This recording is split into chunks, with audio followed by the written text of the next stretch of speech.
Good morning friends. Last class में मैंने coordination compounds का हाइब्रिडेशन करना सीखा था। ठीक है, कुछ क्वेश्चंस किए थे, कुछ स्पेशल क्वेश्चंस मैंने आपको कराए थे जहाँ पे आपको ध्यान रखना था कि हाइब्रिडेशन कैसे आप करोगे। ठीक है, आज का जो हमारा टॉपिक था वो है, आज का जो टॉपिक है हमारा वो है CFT, crystal field theory. Crystal field theory CFT। ठीक है, मैं आपको थोड़ा बता दूं सेफ्टी के बारे में कि CFT हमें क्यों ज़रूरत पड़ा। तो उसके लिए मैंने आपको बताया था कि VBT मॉडल में कुछ कमियां थी। ठीक है, पहली कमी क्या थी कि जो वीक फील्ड लिगेंड में इलेक्ट्रॉन्स की पेयरिंग नहीं होती थी। तो क्यों नहीं होती थी इसका कोई रीज़न नहीं पता था। दूसरी कोई कमी थी कि SFL में स्ट्रॉन्ग फील्ड लिगेंड में इलेक्ट्रॉन्स की पेयरिंग हो जाती थी। तो वो पेयरिंग क्यों होती थी उसका भी हमें कोई आइडिया नहीं था कि स्ट्रॉन्ग फील्ड लिगेंड में पेयरिंग क्यों हो जाती थी। और लास्ट में जो एक आपको बताया था कि जो कोऑर्डिनेशन कंपाउंड है कभी कभी कलर शो करते थे और कभी कभी कलर शो नहीं करते थे। तो इनके कभी कलर शो करने का रीज़न क्या था और कभी कलर शो ना करने का रीज़न क्या था, इसका भी कोई पता नहीं चल पा रहा था। ठीक है, तो इन दोनों कमियों को दूर करने के लिए CFT मॉडल इंट्रोड्यूस किया गया, क्रिस्टल फील्ड थ्योरी को इंट्रोड्यूस किया गया। जो जो भी दो कमियां थी, जैसे पेयरिंग क्यों हो रही थी क्यों नहीं हो रही थी और कलर्स का, वो दोनों कमियां यहाँ पे दूर हो गई। जैसे ये मॉडल आया तैसे दोनों कमियां दूर हो गई। लेकिन सबसे बड़ी खामी इस मॉडल में भी एक थी, कि सबसे बड़ी खामी वो क्या थी कि इस मॉडल से आप किसी भी कोऑर्डिनेशन कंपाउंड का हाइब्रिडाइजेशन नहीं बता सकते थे। सबसे बड़ी खामी ये थी। तो हाइब्रिडेशन बताने के लिए आप क्या करोगे, हाइब्रिडेशन बताने के लिए आपको VBT मॉडल यूज करना होगा।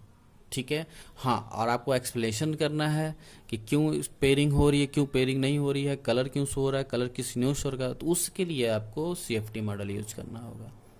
क्लियर है, बात समझ में आ गई। दोनों ये ध्यान रखना कि CFT मॉडल से कभी भी आप हाइब्रिडाइजेशन नहीं बता सकते। हाइब्रिडाइजेशन बताने के लिए आपको VBT मॉडल का ही यूज करना होगा। ठीक है, अब आते हैं CFT मॉडल पे कि CFT मॉडल में क्या है क्यों। तो सबसे पहले मैं CFT मॉडल बताने से पहले बता दूं कि यहाँ पे कुछ एजम्पशंस यूज किए जाएंगे। CFT मॉडल पूरा बेस्ड है एजम्पशन पे। कुछ एजम्पशंस माने गए थे और उन्हीं एजम्पशंस को मानकर यह थ्योरी दिया गया, जिसमें एजम्पशंस में सबसे बड़ा एजम्पशंस क्या था। पहला नंबर ये देखिए क्या है। पहला नंबर ये कहता है कि बिटवीन CMA मतलब central metal atom and ligands have pure ionic bond. मतलब कि जो हमारा CMA होगा और लिगेंड्स के बीच में जो बनने वाला बॉन्ड होगा वो क्या होगा, प्योर आयनिक बॉन्ड होगा। आयनिक बॉन्ड, ध्यान ये रखना है कि मैंने आपको बताया है कि CMA और लिगेंड्स के बीच में क्या होता है, कोऑर्डिनेशन बॉन्ड बनता है। लेकिन CFT मॉडल में क्या माना गया कि वो प्योर आयनिक बॉन्ड है। ठीक है, तो ध्यान रखना, यहाँ पे आयनिक माना गया है, होता नहीं है, माना गया है। ठीक है, ये ध्यान रखना। होता क्या है, कोऑर्डिनेशन बॉन्ड, लेकिन CFT में क्या माना गया है, CFT में प्योर आयनिक बॉन्ड माना गया है। ठीक है, अब अगर आयनिक बॉन्ड मान रहे हो तो आयनिक बॉन्ड में पॉजिटिव और नेगेटिव आयंस के बीच में ही होता है। तो उसमें CMA को क्या किया गया, CMA को बोला गया CMA के ऊपर पॉजिटिव चार्ज है और लिगेंड्स के ऊपर बोला गया कि नेगेटिव चार्ज है, क्योंकि तभी पॉजिटिव नेगेटिव आपस में अट्रैक्ट करके क्या बनाएंगे, आयनिक बॉन्ड बनाएंगे। अब अगर तीसरा क्या है कि CMA अगर पॉजिटिव है तो CMA को क्या बोला जाएगा, कैटायन, और लिगेंड्स को क्या बोला जाएगा, एनायन। ठीक है, बात समझ में आ रहा है। चौथा जो सबसे इम्पोर्टेंट है, जो अभी मैंने बताया है कि हम hybridization can not explained by CFT। Hybridization जो है वो CFT के द्वारा एक्सप्लेन नहीं किया जा सकता। ये सबसे इम्पॉर्टेंट बात याद रखना। और पांचवा बात ये कहता है कि CFT ओनली एक्सप्लेन्स स्प्लिटिंग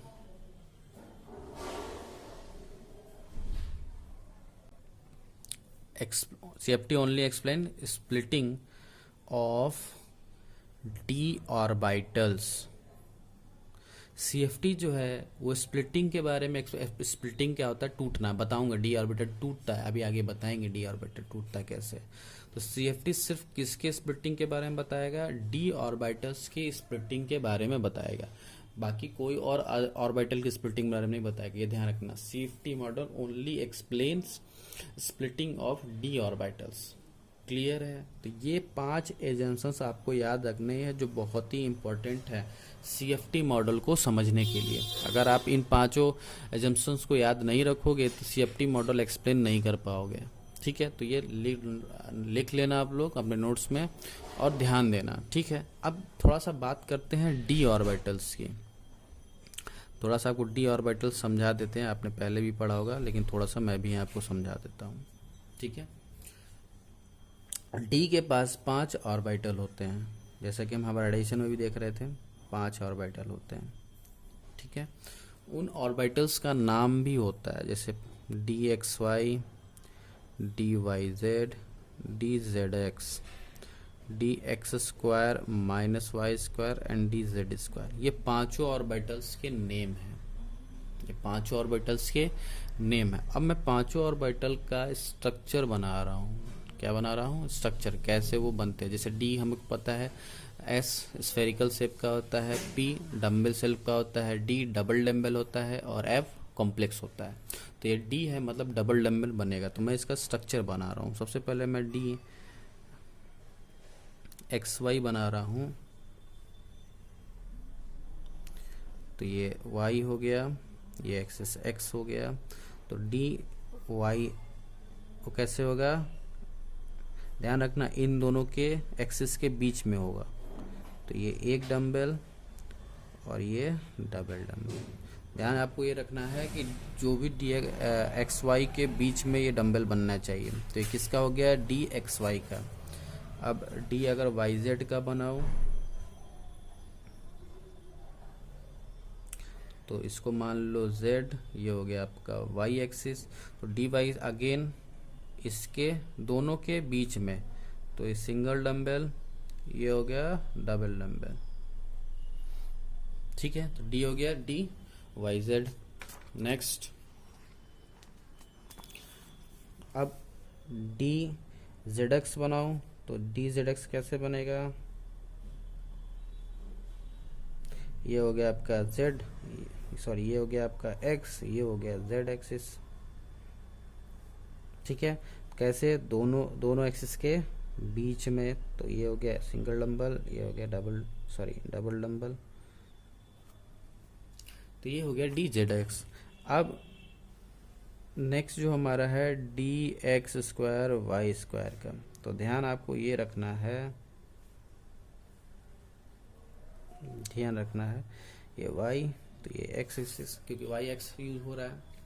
ठीक है, आपको ध्यान रखना है कि ये जो ऑर्बिटल बनेगा वो इन दोनों के बीच में नहीं, वो ऑन द एक्सिस होगा, ऑन द एक्सिस, एक्सिस के ऊपर, जैसे बीचों बीच ऐसे। ठीक, वाई एक्सिस पे हो गया और ये एक्स एक्सिस पे हो गया।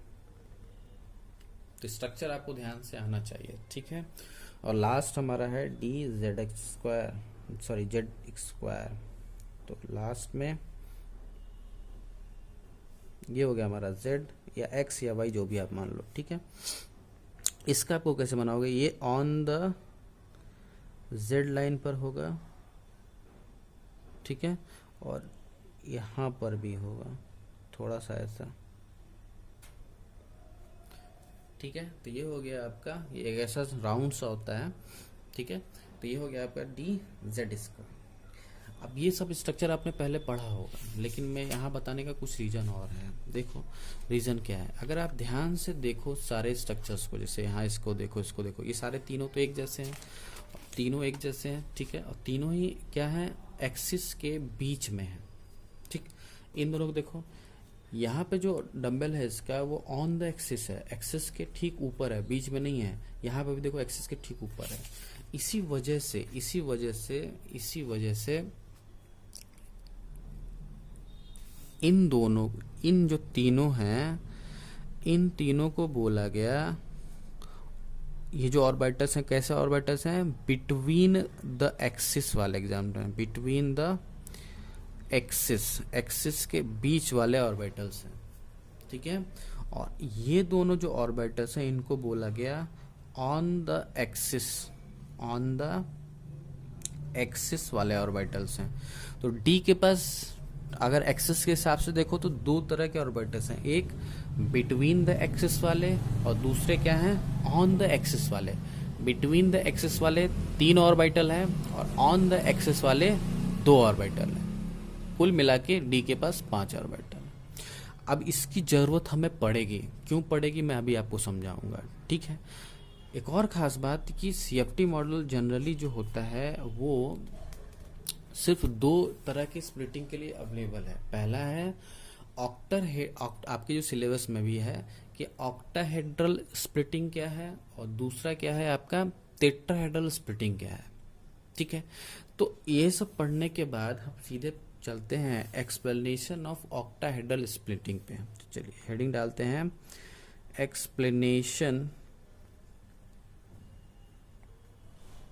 एक्सप्लेनेशन ऑफ ऑक्टाहेड्रल स्प्लिटिंग,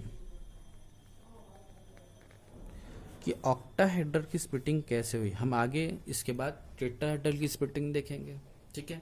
लेकिन सबसे पहले हम किसको समझेंगे, ऑक्टाहेड्रल स्प्लिटिंग को समझेंगे, ठीक है।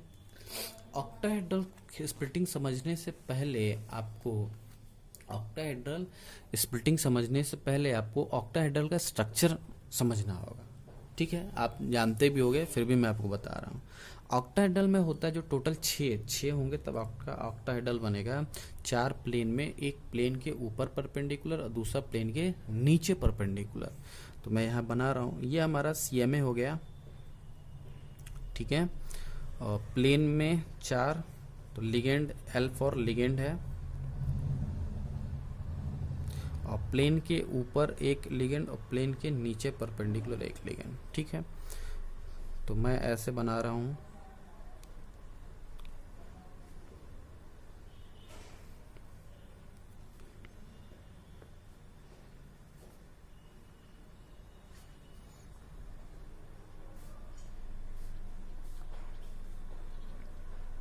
ठीक है, ये बन गया। अब अगर आप ध्यान से देखो, ये प्लेन के ऊपर है और ये दोनों प्लेन में अंदर हैं। प्लेन के, इसको भी हम बना दे रहा हूँ, ये आपको प्लेन को दिखाएगा। ये जो डॉटेड लाइन है आपको प्लेन दिखाएगा, ठीक है। अगर आप देखो ध्यान से तो ये आपका अगर x या y मानते हो तो ये y एक्सिस मानते हो तो ये आपका एक्सिस हुआ, क्योंकि दोनों एक ही है और एक दूसरे के क्या है 90 डिग्री पर है, ठीक है। और प्लेन के ऊपर परपेंडिकुलर है ऊपर डायरेक्शन में, और प्लेन के नीचे डायरेक्शन में परपेंडिकुलर है, तो वो एक z एक्सिस का काम करेगा। तो ये कौन सा हो जाएगा, z एक्सिस। क्या तीनों एक्सिस है, ठीक है। एजम्पशंस क्या कहता है कि CMA कैसा होगा, पॉजिटिवली चार्ज होगा, और लिगेंड कैसा होंगे, सारे के सारे निगेटिव चार्ज होंगे। एजम्पशंस यही माना था आपने ना कि दोनों के बीच में क्या होगा, प्योर आयनिक बॉन्ड होगा, ठीक है। तो ये पॉजिटिवली चार्ज और सारे लिगेंड कैसे, नेगेटिवली चार्ज। कहाँ पर हैं, सारे के सारे क्या ऑन द एक्सिस है। देखो एक्सिस के ठीक ऊपर है, एक्सिस के ठीक ऊपर है, एक्सिस के ठीक ऊपर है, एक्सिस के ठीक ऊपर है। तो क्या, अब देखो ऑन द एक्सिस लिगेंड है, ठीक है। अब अगर पॉजिटिव नेगेटिव के बीच में प्योर आयनिक बॉन्ड है तो दोनों के बीच में अट्रैक्शन लगेगा, ठीक है, दोनों पास आएंगे। तो लिगेंड कहाँ किधर बढ़ेगा, ऑन द एक्सिस बढ़ेगा। क्या सारे लिगेंड्स ऑन द एक्सिस की तरफ बढ़ेंगे, अट्रैक्ट होंगे, ऑब्वियस सी बात है। तो यहाँ जो अट्रैक्शन है, फोर्स ऑफ अट्रैक्शन है, attraction between CMA and ligands, force of attraction between CMA and ligands are on the axis। ये सबसे इंपॉर्टेंट है, ऑन द एक्सिस, कि लिगेंड्स और अट्रैक्शन जो लिगेंड्स और CMA के बीच में वो कैसा है, ऑन द एक्सिस है। अब हमें पता चल गया कि अट्रैक्शन क्या है, on the axis. On the axis attraction होने से लिगेंड्स ऑन द एक्सिस क्या करेंगे, अट्रैक्ट करेंगे। अब देखो होता क्या है, हाँ ध्यान से कि ऑन द एक्सिस होने से हुआ क्या। अब हम पहले डी ऑर्बिटल बना लेते हैं।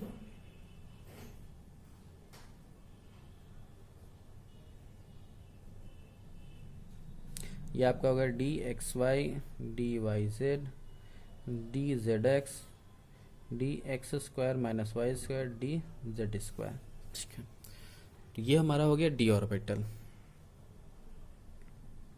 ठीक है, अट्रैक्शन हमारा कैसा आ रहा है, on the axis. On the axis, on the axis वाले कौन से ऑर्बिटल थे, ये दोनों हमारे जो हैं लास्ट वाले, वो कौन से थे, ऑन द एक्सिस अट्रैक्शन रखते थे, और फर्स्ट 3 जो थे वो बिटवीन द एक्सिस वाले थे।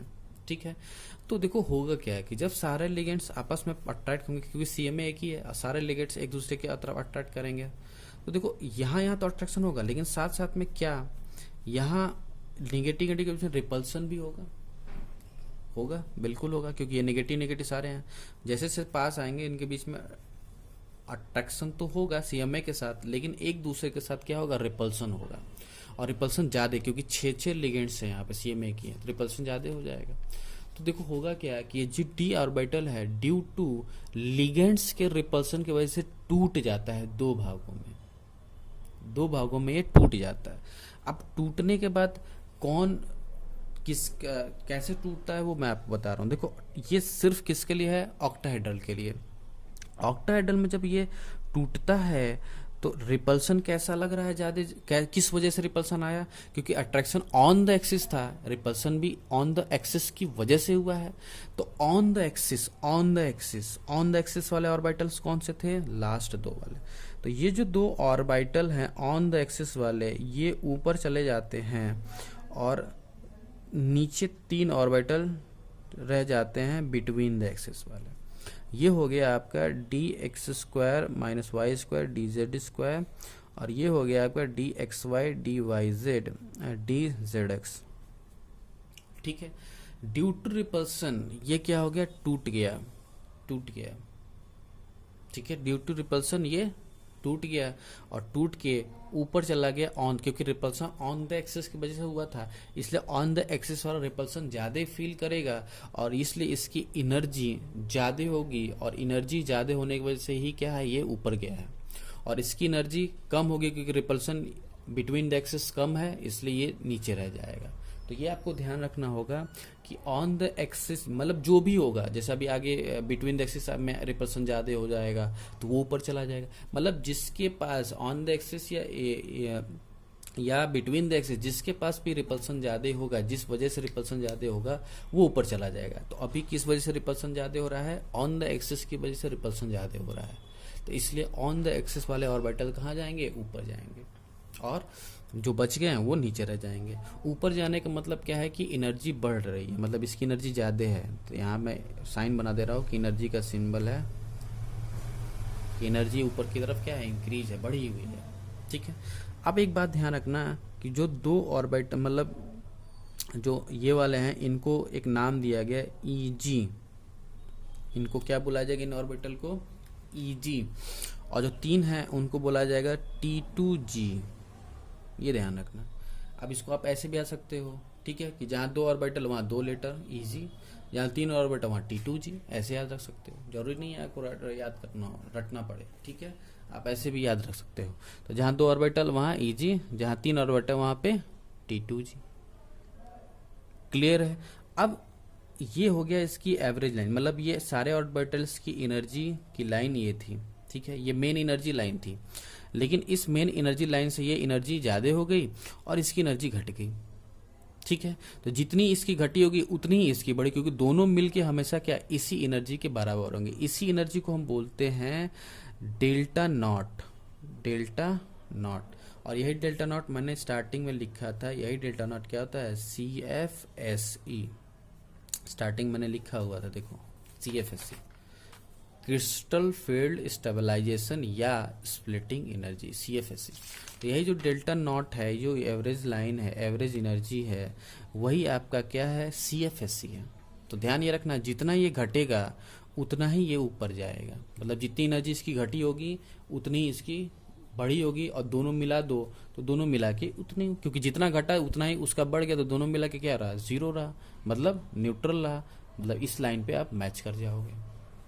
ठीक है, अब रही बात इसकी एनर्जी कितनी बड़ी होगी, तो भैया इतना था, तो देखो यहाँ पे 3 बॉक्स हैं, सॉरी 2 बॉक्स हैं, तो 2 बॉक्स हैं तो लिखोगे क्या 3, टोटल कितने थे 5, तो 3/5 बड़ा है ऊपर है इसलिए पॉजिटिव, और किसका बड़ा है एवरेज का, मतलब CFSE का 3/5 ये बढ़ गया होगा।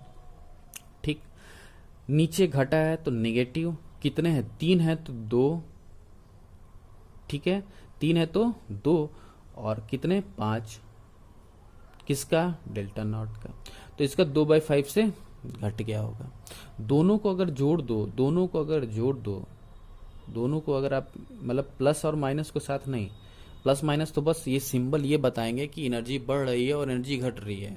ठीक है, प्लस माइनस साथ नहीं, सिर्फ इन दोनों को जोड़ो तो 5/5 हो जाएगा, और 5/5 का मतलब 1, मतलब जितना था उतना ही रह जाएगा। प्लस माइनस ये बस इंडिकेट करेगा कि एनर्जी घट रही है और एनर्जी बढ़ रही है। तो कभी कभी एनर्जी निकालने को भी आता है, ठीक है, कि इस टोटल एनर्जी क्या होगी, इसकी एनर्जी क्या होगी। तो ध्यान रखना है 2 बॉक्स होंगे तो 3/5, 3 बॉक्स होंगे तो 2/5, ऊपर होगा तो प्लस, नीचे होगा तो माइनस, 2 बॉक्स होंगे तो नाम EG, 3 बॉक्स होंगे तो T2G। क्लियर है, बात समझ में आ रही है। तो ये हुआ ऑक्टाहेड्रल का स्प्लिटिंग, ऑक्टाहेड्रल का स्प्लिटिंग। थोड़ा सा और आपको ध्यान ये रखना है, ये तो स्प्लिटिंग हुआ सिर्फ, अभी मैंने यहाँ पर आपको स्ट्रॉन्ग फील्ड लिगेंड और वीक फील्ड लिगेंड का नहीं बताया है कि क्या होगा क्या नहीं होगा। ठीक है, मैंने बस सिर्फ आपको स्प्लिटिंग बताया है। ठीक है, इसके आगे हमको SFL और WFL के बारे में पढ़ना है। ठीक है, तो थोड़ा सा लेक्चर लंबा हो जाएगा क्योंकि उसमें लिए टाइम लगेगा। ठीक है, तो इस लेक्चर को यहीं पर रोकते हैं, आप थोड़ा सा पढ़ना। ठीक है, और इसके आगे जो SFL और WFL की पेयरिंग कैसे होती है वो हम कल आपको नेक्स्ट क्लास में बताएंगे। नेक्स्ट क्लास में ही आपको हम एक्सप्लेनेशन ऑफ टेट्राहेड्रल भी बताएंगे। ठीक है, तब तक के लिए आज क्लास को यहीं रोकते हैं। Thank you.